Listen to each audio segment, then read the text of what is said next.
Cricket سے جڑی تمام خبریں، ورلڈ ریکارڈ، آئی سی سی رینکنگ اور آنے والے سیریز کے شیڈول سے باخبر رہنے کے لیے سبسکرائب کریں علی اسپورٹس یوٹیوب چینل کو اور پریس کریں اس بیل کے بٹن کو ہماری لیٹسٹ ویڈیو سب سے پہلے دیکھنے کے لیے۔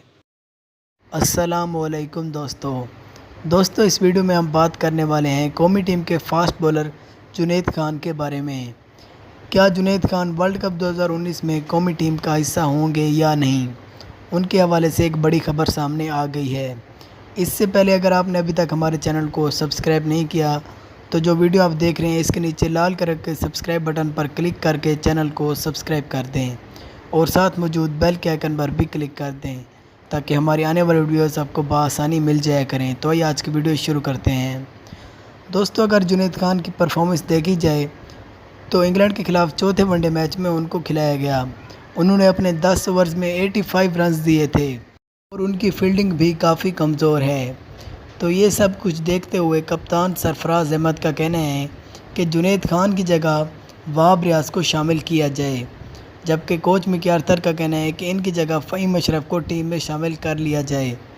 لیکن اگر دیکھا جائے تو سرفراز احمد کی آواز زیادہ بلند ہو رہی ہے۔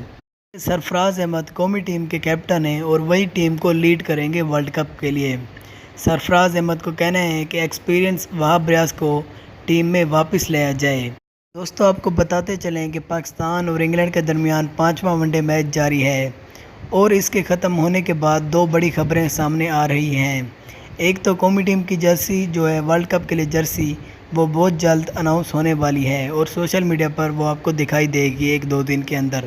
اور دوسری خبر یہ ہے کہ اس میچ کے بعد 5ویں ون ڈے میچ کے بعد قومی ٹیم کے کنفرم 15 کھلاڑیوں کا اعلان کر دیا جائے گا۔ یاد رہے کہ محمد عامر اور آصف علی کو ورلڈ کپ اسکواڈ میں شامل کر لیا گیا ہے اور اب ایک اور تبدیلی کے امکان ہیں، جنید خان کی جگہ وہاب ریاض یا فہیم اشرف۔ اور بات کریں تو عابد علی کی ٹکٹ لگ گئی ہے پاکستان کے لیے۔ عابد علی اپنا 5واں ون ڈے میچ کھیل رہے ہیں اور اس میچ کے بعد انہیں وطن پاکستان واپس بھیج دیا جائے گا۔ دوستو، آپ کے خیال میں کیا یہ صحیح فیصلہ ہے؟